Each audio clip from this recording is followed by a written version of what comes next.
welcome back. My name is Jonathan Rossi. I'm joined with Crystal Lopez. Hi, everyone. And we got a treat for Hello. you. We have two CISOs, a security vendor, and a consultant. This is going to be fun. So without further ado, I want to give them all the time so they can go and have some great conversation. Steve Jump, I'm going to hand it over to you so you can moderate this. Gentlemen, thank you for joining, and I'll let you, Steve, take over from here. Thanks, Jonathan. Let's see if we can make it interesting. Hi, we are, as Jonathan says, we are the CISOs, the consultant, and the vendor. I got the short straw because I'm playing the consultant. I'm the moderator. As they say in the middle of the wrestling ring, I'm supposed to keep it clean, but I must make sure I don't join in the fights. So awareness, as we all agree, is important. This conversation that we're having for you this evening is to illustrate that awareness is not just something that affects the end user. Awareness is actually important at all levels of information security. So what we are going to be talking about today from our three different perspectives, and I think all of us can actually reflect every one of these perspectives, we're actually going to talk you through and have a discussion around why every member of the security delivery chain, from the guy designing it or the lady implementing it, the team that manages it, to the business that pays for it, needs to have a degree of awareness around what this means. Everything we do has a purpose. Cybersecurity is involved in protecting that purpose and making sure it goes wrong. So we're all going to take a chance to introduce ourselves. So given the fact that I got the mic, I'm going to start off. My name is Steve Jump. I've got about 20 years experience in information and cybersecurity, and a lot more than that in engineering generally. I've had quite a few roles in the cybersecurity space. So over that time, I have run security operations teams. So I've had the front end, the midnight calls, what's broken, how do we fix it? Is someone attacking us or did someone pull out a cable? I have run service desks with security as a frontline. I've looked after security architecture teams, built them from scratch.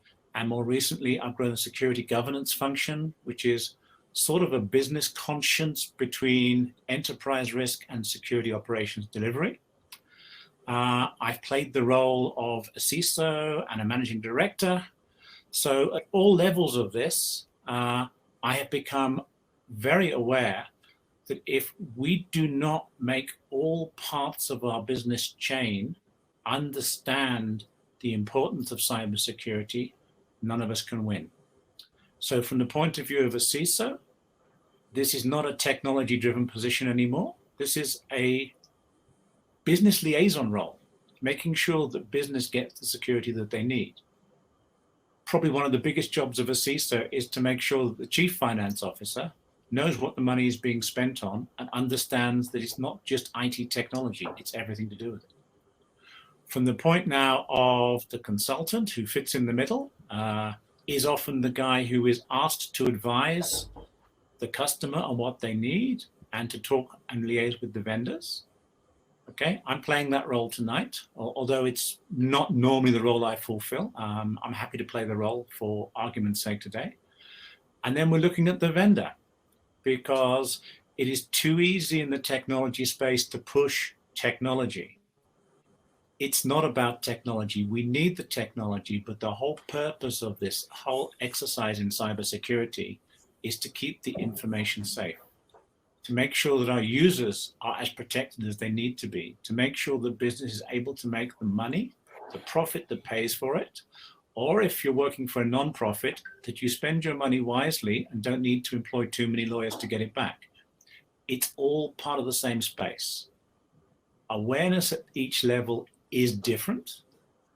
The end users that we serve need different levels of coaching than the executives that run the company and the board that directs the executives. We all play a role in that. And that's why this whole conference in terms of awareness is actually so exciting. So we all have a limited chance to introduce ourselves. I'm going to hand over to the rest of the team here. I'm going to introduce them one at a time. So we have Lawrence, who's going to be coming up with an introductory slide in just a few moments. He's coming out of Kenya. We have Bharat, who is one of our CISOs. He is in Nigeria.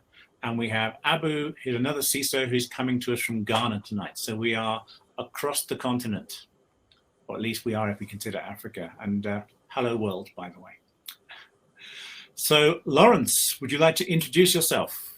And I think you're going to replace me with a PowerPoint. Yeah, thank you very much. I'm not going to use the PowerPoint at the moment, but I'll tell Claire when I need the PowerPoint. My name is Lawrence. I'm a cybersecurity and digital forensics consultant. I run a consultancy firm based in Kenya, Nairobi. And in our organization, we tend to do much on the user awareness. That is people-centric security. Because what we've realized is that as much as you might be having very technical devices, things like firewall put in place, you find that still the weakest link is users, your users, because you don't take time to really educate these users to make sure that they do the right things. So in short, what I do is much more on the security awareness as an evangelist. What I can say, security awareness evangelist, in short. Thank you. Okay, and now, Bharat, would you like to introduce yourself? Sure. Thank you, Steve. Hello, everyone. Good evening from my time zone. I don't know the different time zones in which everyone is there. My name is Bharat Soni. I am the CISO for Guarantee Trust Bank PLC in Nigeria. Now, from an experience perspective, I would say that I am having a 21-year plus experience in cybersecurity and technology both.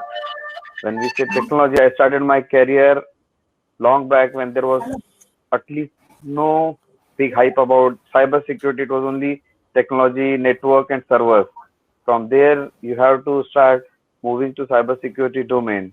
Long back, it was like just the network engineers were being treated as security experts kind of thing. So I started my career from those places, securing servers, worked as server admin, then network engineer. Then I moved on to firewalls, slowly and gradually into now policy. So my expertise area includes governance, risk and compliance.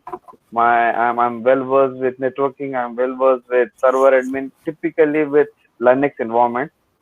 And my work area, I also used to, for Steve, I also used to work as a consultant when I started my career.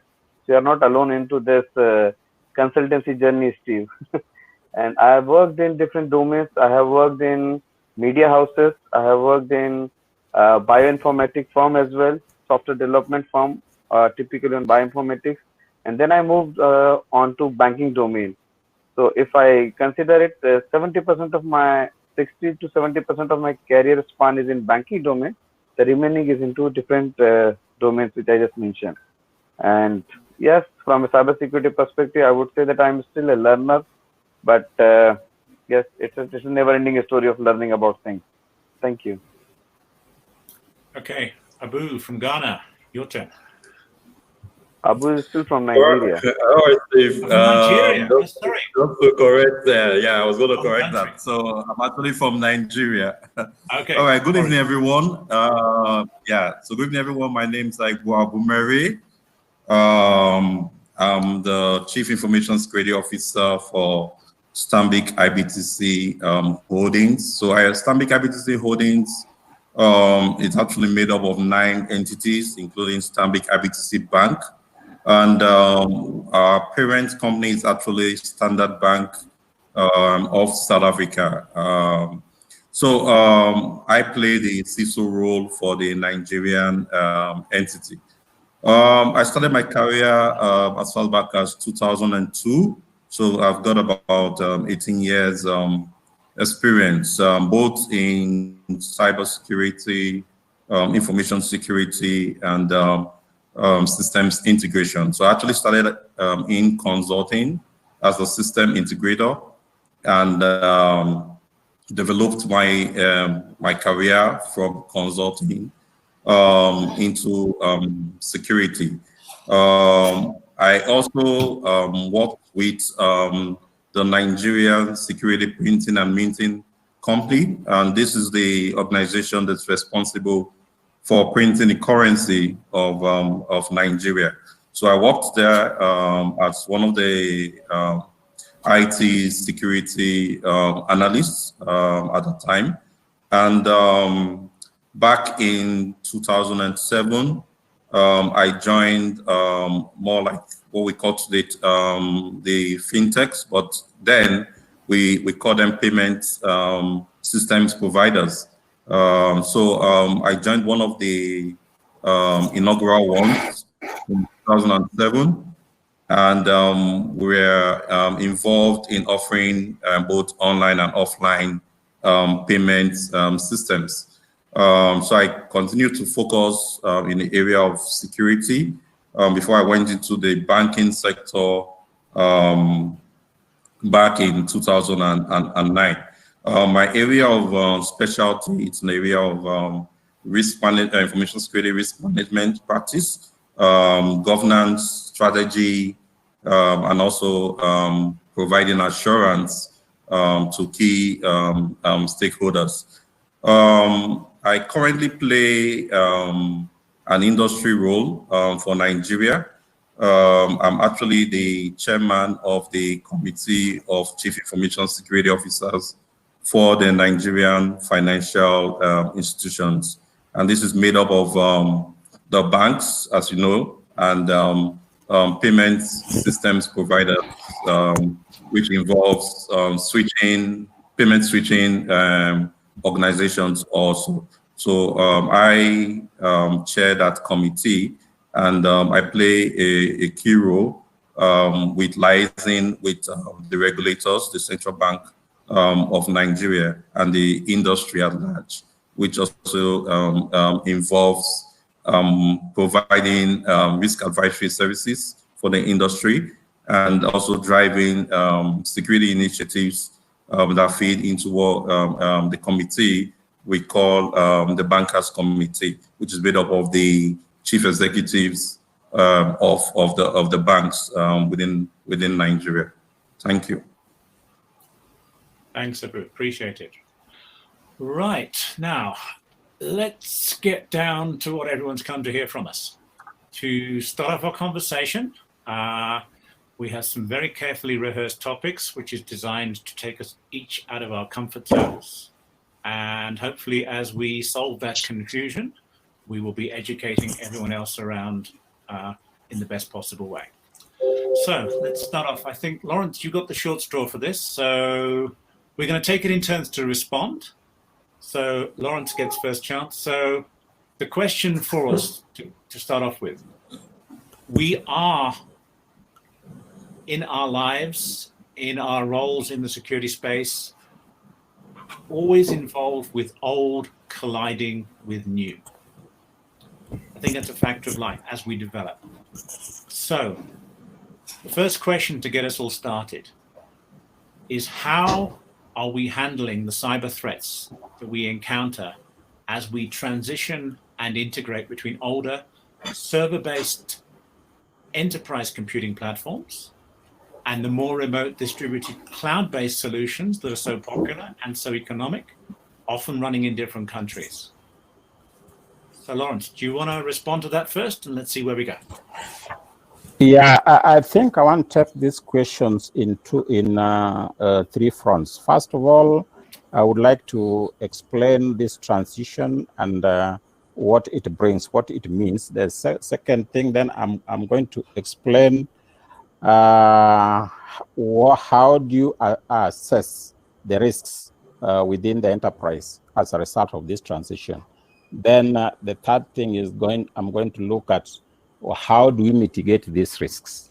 Now, to start off, what I can say is that transitioning from the server-based enterprise platform to more on the cloud needs what I can call a very fundamental rethink.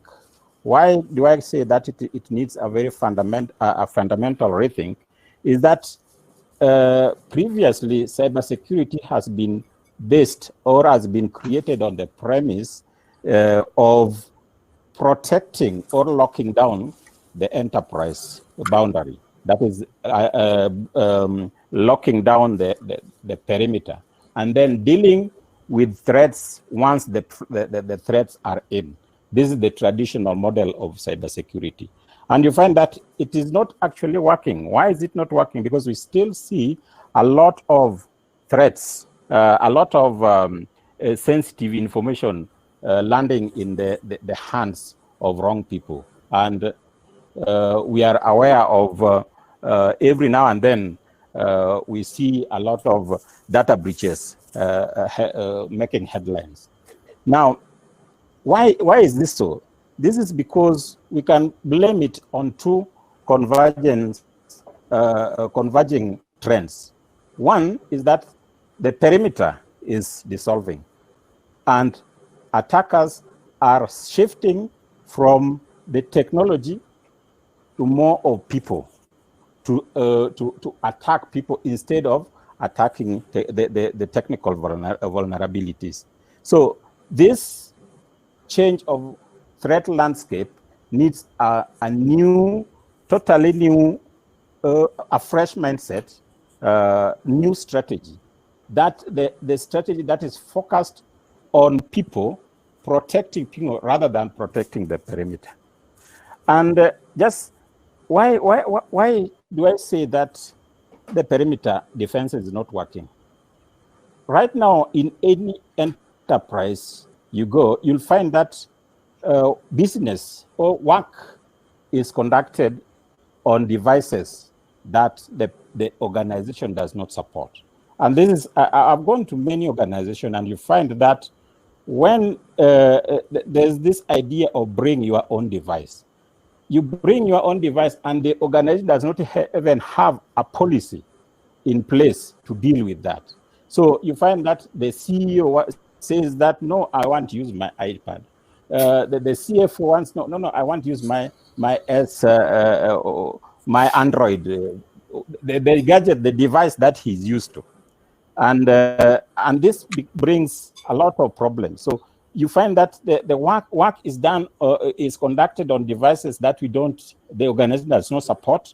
And the second thing is also that the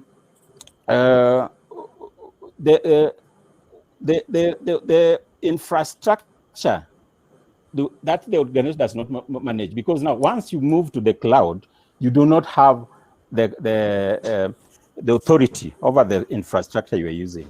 And then the third thing is that we also use channels that we don't own. For example, you are branding, you are using social media to brand your products. No, you don't own that social media. So those three things is why I say that the perimeter defense is not working. Okay, just because thanks, of that's a great intro. Can we give one of our CISOs a chance to lead on from that? Bharat, next in line. Okay, so yeah, good. Thank you. I would say that Lawrence has a good view about just what Lawrence spoke about. It's a better view of things, how the transition happened. As I mentioned into my introduction, earlier there was no cybersecurity. This is a very new term. I used to work as a network engineer, and the only thing we need to do is make the link up and assure that it's not been compromised from the outsider hackers. Obviously, there is a transitioning between, I have seen a lot of transition things from, from outsider attacks. Now the insider threats are been happening. Then there comes the phishing attack. There are third-party connections which are being attacked. Now going to the advanced levels of APTs, advanced persistent threats, or the business compromise emails, and much more advanced cryptojacking, ransomware, and everything. So there is a huge kind of transition. But to actually look into the issue, how we want to move from this, or how we can overcome through this transitioning, is obviously first thing first is awareness and the knowledge, the skills. If we have these three things in properly in place, obviously the transitioning will be smooth, and the impact on the business will be very minimal. When we talk about how this transitioning is happening from server approach and then to the cloud platforms, yes, globally, as Lauren mentioned, the boundaries are moving out of dissolving. There is no boundaries at all. Sitting in Nigeria, I cannot say that my country boundaries are the one under which I will be securing my organization or my bank. The boundaries are dissolving. I see majority of the attacks coming from outside Nigeria, sometimes coming from countries where I don't even expect a threat to be coming to us. So the thing is, there is no boundaries. There are no rules applied to the cybersecurity attack vector. What happen and how we can approach to the things is, obviously we need to have continuous knowledge, knowledge sharing, and our upgrade of our skills. We need to be aware about what is happening in the cybersecurity domain, what is happening globally, which can impact us. That's what I would say, that this is how the transition will happen. Okay, I think that's brilliant. You both touched on the obvious, which is the fact that we no longer have a perimeter. I think that's actually a very outdated concept, but we still live with it in many people's memories. Abu, I don't know if you want to follow on from that. There is no perimeter. How do you protect your customers' information? All right, that's fine. Thanks. Good introduction from Bharat and Lauren. So I will just add some bit of input as relates to that. So I think at the long run, we will be looking at having a hybrid model, because we are always going to play catch-up games as some technologies continue to evolve. And when I say hybrid, I mean it's a mix of your traditional versus your new. There are certain things that would possibly impact you. I'll take the Nigerian space. We've got regulatory requirements that stipulates that you need to retain certain data for a number of years. I think by the regulator is about 10 years. So you want to imagine that you have to live with a particular technology for 10 years to be able to meet the needs of the regulator.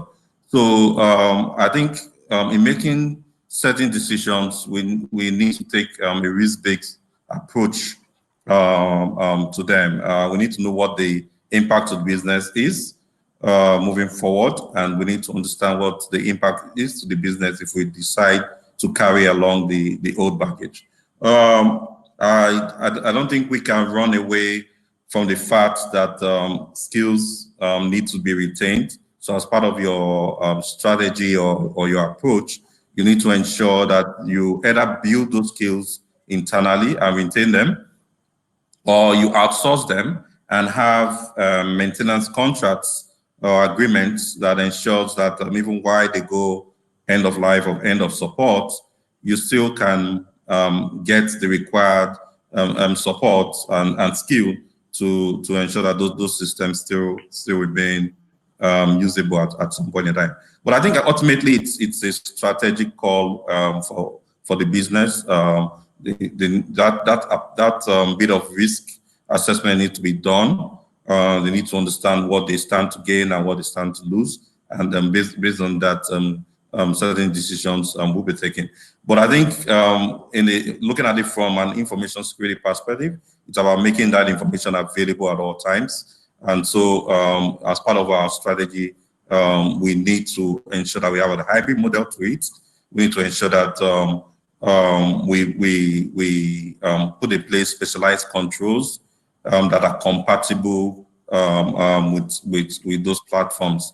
I've seen a scenario where an organization and a bank, for that, as an example, could not upgrade the Internet Explorer off their end system even when they had a major flaw on IE, because ultimately, if they had done that upgrade, it was no longer going to be compatible with the core banking application, which ultimately provides the necessary service to support the business and the customer at the long run. So I think taking that. You just raised a really, really important point. With legacy, with moving into the cloud, you talked about contracts, about availability. When you are using these cloud services, how are you including that complete information security assurance into those contracts? Okay, so thanks. To me, that's a problem waiting to happen. Yeah. It is, and I think a lot of things we do, and we're trying to be proactive because one, it's understanding the behavior of your regulators, understanding the behavior of your business. So what we've seen back here in Nigeria, it's there's a lot of sense that the regulators are going to push for data residency requirements, and ultimately what that means is you need to ensure that certain type of information remain within the geography of where you operate. So that now affects how we engage the cloud providers, because basically we demand that there's an architecture that can support that model. Then we also look at means in terms of our contracts, where we ensure that data ownership remains with us. We also put in SLAs, very strict SLAs in place that ensures that availability is well measured, and we are able to also have the requisite redundancy in terms of the architecture that's put in place. Thanks. Okay, that's cool. Right, now I want to get you thinking about where we are today. One of the reasons we are having this amazing conference in a completely virtual world is because we are in the middle of a pandemic. Now, a hot topic of conversation over the last few years has been digitalization, the transition from conventional business, an analog business world, into a digital world. We are experiencing digitalization by pandemic. Probably COVID-19 has done more to get us working in a virtual space than any chief digital officer ever imagined. However, this happened. A lot of this wasn't planned, although I'd say we should have been expecting it. So, question I've got for you, and I'm going to put Bharat on the spot to respond first for this. How are we addressing the immediacy of cybersecurity as more and more of our critical business work is now moving from our offices into the homes of our employees? And what are we planning in terms of information and cybersecurity as this becomes the new work normal, as it will? Okay, I would say it's a good question and the demand of the time to have an open discussion and just to share the knowledge. I may not be the expert on this thing, but I would still like to hear other views as well. So from a point of the pandemic, I will give you my own example. This is not the first time we have, as a bank, we have gone through this work from home strategy. If you recall, there was 3 years back, 4 years back, there was Ebola also. Ebola crisis happened into the African region typically. At that point of time, we have think through that, okay, fine. What is the next step to reduce this thing? So that point of time onwards, we will have a vision that, and we actually gone live at that point of time from work from home strategies. We implemented those strategies at that point of time. Now, going from that point onwards, this was just a smooth walk, I would say that, because we the staff, the senior management, everyone is well aware of how these things will be working. Obviously, the dynamics of cybersecurity environment has changed from 4 years back to now, because 4 years back was a very small impact. Now this is a very global impact, I would say. Everywhere it has been impacted. From my point of view, when the office work is going, or you are moving out of your official environment to your home environment, definitely the strategies or the security policies needs to be changed. Either you look for BYOD, typically in a BYOD scenarios, how you can put controls. For the sake of discussion, I want to secure my data, and we are talking about in the previous question as well, the transitioning. So it's not about hacking a IT infrastructure anymore. It's about how I can gain access to the data.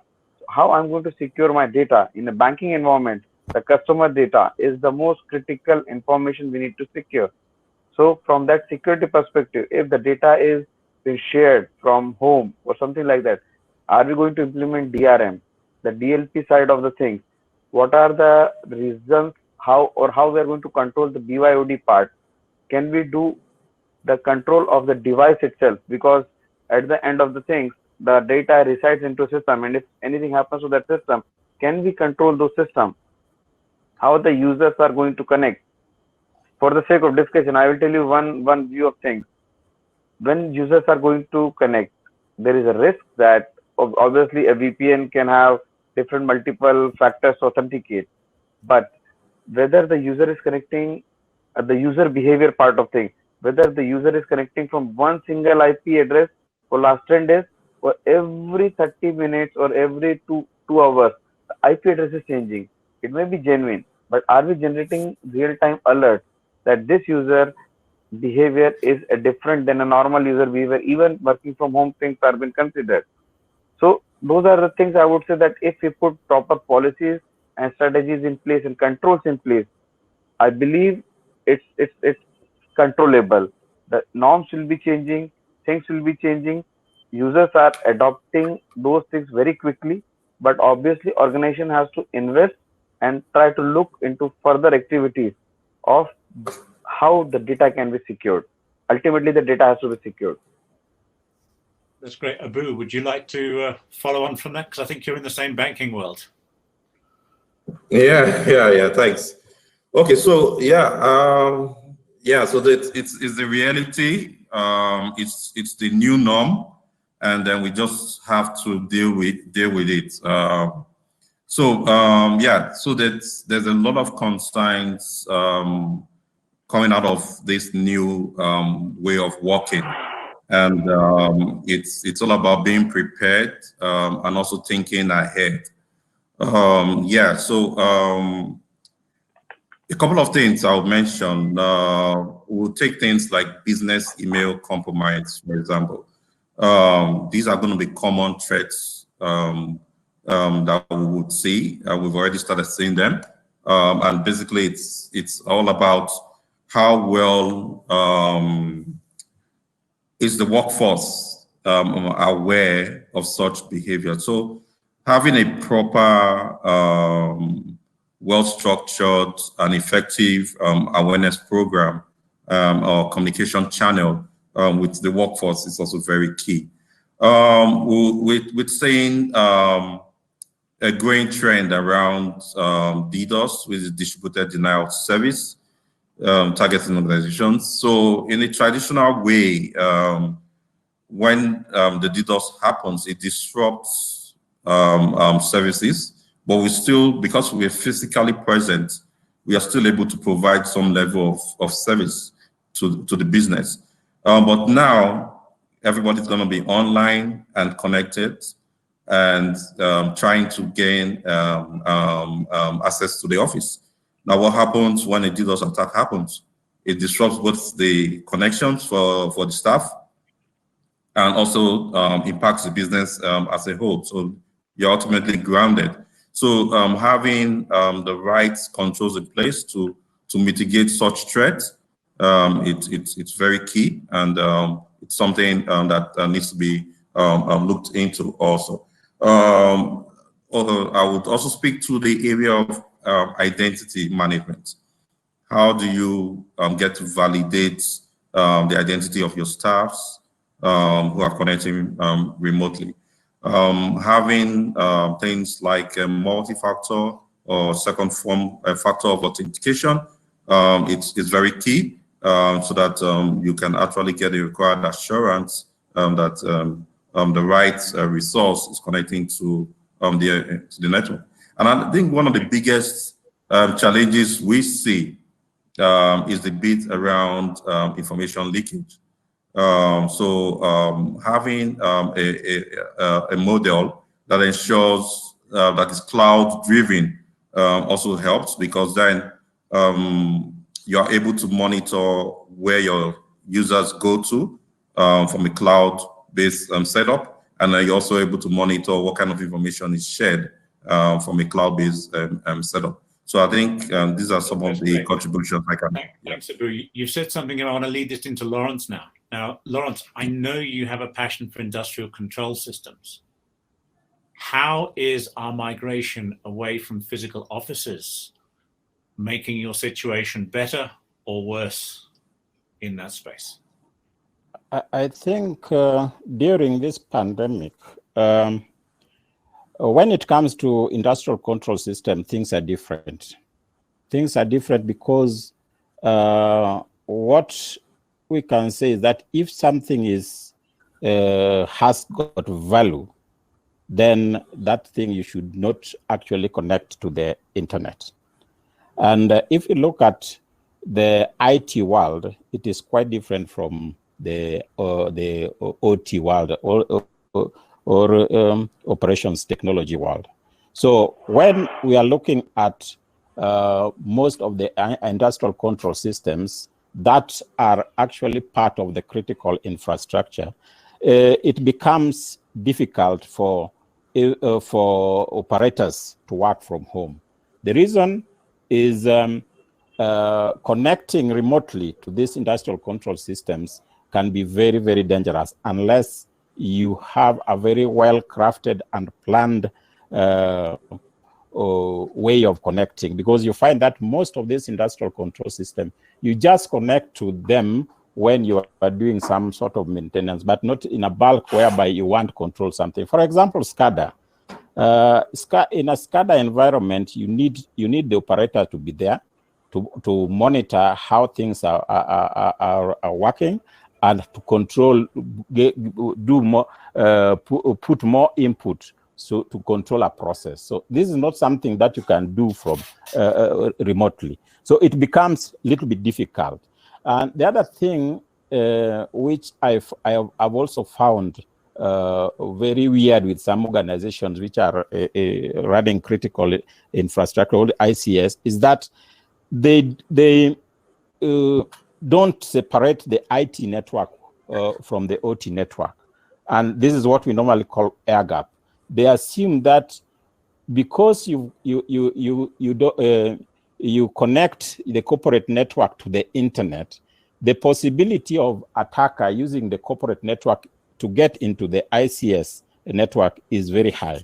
So it is always important to have what we call an air gap, whereby the corporate network is separate from the industrial control network. And this is what we normally call Purdue reference model, whereby between the corporate network and the ICS network, you have a demilitarized zone, the DMZ, where anything that needs to be shared has to be copied into the DMZ and to be shared from there. So between the DMZ and the corporate network, there is a firewall, and between the DMZ and the ICS network, there's also another firewall. So you can be able to filter the traffic moving between the two. Otherwise, when it comes to mass logging into the corporate network, that is not something that is feasible in industrial control network unless it is properly crafted and planned. That's great. Thanks, Lawrence. I was just putting comments up. The way you describe it, ICS is a very scary place. I agree it shouldn't be on the internet. but the reality is a lot of people have been lazy, and it is on the internet. Yeah. So let's steer away from scary. Let's go back to a little bit of future planning. So we've seen the fourth digitalization as we've had a pandemic come through. Now, another side of this is actually quite close to my heart. So if we consider that, particularly in an African context, I think it may be relevant elsewhere, but particularly in an African context, small business development is the engine of our future growth. Okay, this is prosperity for the future. The issue is, how cyber risk aware is small business growth? If we consider this now from the street vendor through the SME to the full-size enterprise, what should we as information and cybersecurity leaders be doing to help it evolve and grow safely? Abu, I think it's your turn to face the fire first. Yeah, thanks. Thanks, Dave. Okay, yeah, so I think that's also the reality we see down here in Nigeria.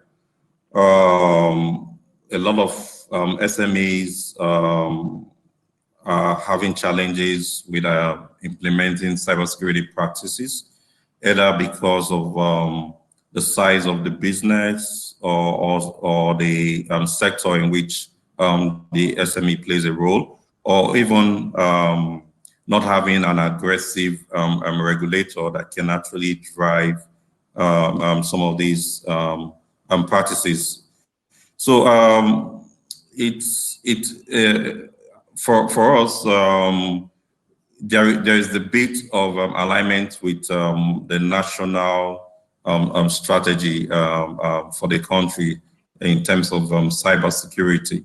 What we've done within the financial space, also speaking to SMEs in the financial space, is to look at how we can leverage small communities. When I say small communities, I'm talking about consultants who are specialized in cybersecurity trying to come together to create communities to more or less leverage their corporate social responsibilities in driving cybersecurity awareness. So we've continued to see that challenge. We've agreed that the way to go is to also adopt a scenario where organizations collaborate rather than try to run it on their own, because the gap is quite huge. The investment required is also quite huge, and I don't think one individual or one organization can achieve that. So there's that understanding from the Central Bank of Nigeria. There's that understanding from the National Information Technology Development Agency, the risk around data privacy, the risk around increased cyber fraud and crime that targets some of these organizations who don't have the necessary budget to be able to implement cybersecurity controls to protect themselves. So it's having what we've agreed, and this pretty much also coming from the committee of CISOs. We've agreed to run a program where we kind of support the industry, including SMEs, that can act in ensuring that there's a proper framework that can help create the necessary awareness across some of these organizations. And I think what we also try to do is also kind of institutionalize a national cybersecurity week, which would be focused on driving awareness through various channels, leveraging digital, leveraging the traditional ways like radio jingles, newspapers, and the likes to drive that message home. I'm also having road shows where we go straight down to the grassroots to try to communicate the message. And this is really an approach, like I said, that requires a lot of collaboration, both from large scale, medium scale, and low scale organizations to ensure that we really achieve the same objective. Thanks. Okay, I think that's brilliant, Abu. It's a good start. Lawrence, do you want to bounce a Kenyan perspective off that? Yeah, what I can say, cybersecurity transcends any boundary. And any organization, small or big, provided that those crown jewels, and that is what I'm looking for, I'll do anything to get that that information. So to me, I think for us to grow cybersecurity is more of awareness. And I can say awareness, awareness, and awareness. Because if people are aware, then they can protect themselves. So we should start moving from more of network-centric security to more of people-centric security. Because if I look at people, then people should be able to know what danger they are in. Like, for example, if we look, let's try to classify the threats that are common in any organization, small or big. You know, we have the malware threats. These are the threats that are sent through email. By the way, 90% of any attack coming to an organization is through email as the vector. So you find that malware threats, these are things like the credential stealer, things like ransomware. The organization appreciates these dangers, but they do not really look at the role of people in making that kind of malware propagate within the organization. Now, this kind of threats, these are threats that can be the traditional security of the network centric can deal with them easily, because they can be, you can put some systems or some mechanisms to prevent them from the perimeter or wall or perimeter boundary. Now, the other type of malware is non-malware threats. This kind of threat is not something that you can be able to prevent using a firewall. Things like phishing, credential phishing, things like the email fraud. Abu just talked about that. Things, business email compromise. Things like once we move to the cloud, getting hold of or compromising a cloud account. These are kind of threats which are very difficult to detect and to block using the infrastructure-based kind of defenses. Then we look at things like the web-based threats. Here is where we have our users or our employees using their gadgets, using their devices to access the corporate information as well as their personal information. And it makes it difficult for you to filter this information, because some of it could be encrypted, and you have to put in place other things that might be privacy, a concern of privacy. So in such cases, you just need to have a way of isolating what is private and what is the corporate information. So to me, the awareness is very critical in any organization of any size when we need to grow this cybersecurity further. Thanks, Lawrence. I think that's a brilliant roundup. Now, Bharat, would you like to lead on from that? Because you're in a banking perspective. The small business we talk about, I think, are all your potential customers. How are you helping to make them more secure? That's what I think Abu mentioned a bit of majority of the things what we are doing in Nigeria. But from an organization perspective, and as Lawrence also mentioned, first thing first is awareness. If my SMEs are aware, and I'm not saying that what the point you started with, that SMEs are the next big waves, and somehow somewhere this hookup has to happen. Some link has to happen between the organization and the SMEs to drive the financial industry. Now, what in our bank we do is there are some preconditions. I will tell you that, okay, if you are coming, because we are a banking industry, if you are coming to have some financial transaction with us, you need to be a PCI DSS certified, or your application should be PADSS certified thing. On top of it, this basic requirement has to be done. However, we also communicate with the vendors or the third parties once in a year minimum, and we try to send them the best practice document, which is to be adhered and propagate within their environment as well. It's a normal generic document showing the standard best practices to be followed within the organization, and they have to give us an acknowledgement back. Yes, they have done this thing. So at least these few steps will ensure that obviously the third party attack vector is changing. The organization cannot just rely on their own infrastructure and say that I don't care about my third parties. So as you mentioned that SMEs has to be secured, awareness has to be spread, and that's how Abu just mentioned that they are doing road shows over here, awareness from all potential or all the gateways kind of thing, all the channels, radio jingles, road shows, and everything has to be carried out. It goes to the last end person. We cannot say that cybersecurity or the risk of cybersecurity is 100% remediated, but yes, to a large extent, with continuous awareness and continuous, feedback to and fro with the SMEs, with the vendors, or even your customers as well. That gap has to be reduced to a large extent. Thank you.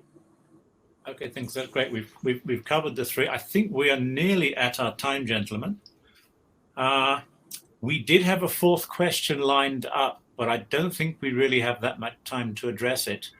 That was the one on enabling the citizen. I think it's been covered elsewhere in the conference, but actually what we've been discussing, and I particularly like the Nigerian side on that. What we've been discussing as getting the small street vendor through to the SME secure is actually relevant to the citizen in the street who wish to become a good electronically connected citizen. So some of these initiatives have a much broader scope than pure business. So unless any more, I think they're going to kick us off the stage very shortly, unless someone wants to pick up and follow on that. Okay, I would just countdown. Yeah, I'll so quickly. let's keep going.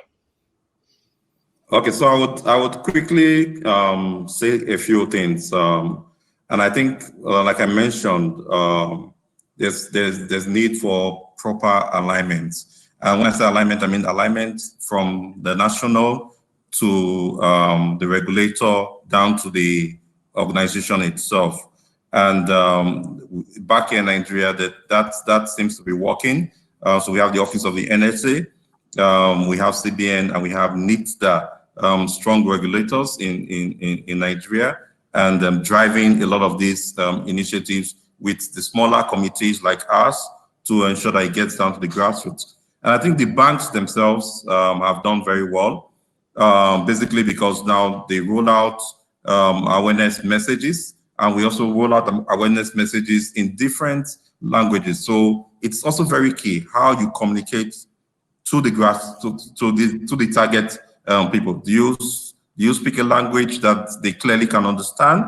So that barrier is what the Nigerian space is trying to crack. So other than leveraging just the channels that I've mentioned, the regular ATM channels that they interact with, the online channels, the mobile channels, the traditional means of communication, it's also taking it a step further to provide those messages in languages that these individuals can understand. And that's pretty much an end-to-end approach in ensuring that it's quite effective. Thank you. Last comments, Lawrence? Yeah, I think in the same scenario here, we have the Communications Authority of Kenya. who is leading in terms of providing awareness to various groups of citizens. For example, they normally do a lot of flyers, which when you go to the CA headquarters, you can always get those flyers, and they talk about various security awareness that should be propagated to the citizen. Apart from that, we have also the national, the KE-SAT, which also alerts the public of any danger or anything that might how to behave online, and anything in terms of any virus that is new in the environment, so that people are actually aware about the cybersecurity threat, because this is not something that it is something that is real. It is not something that we can just wish away. Awareness is very important, especially for the young guys who are using mobile phones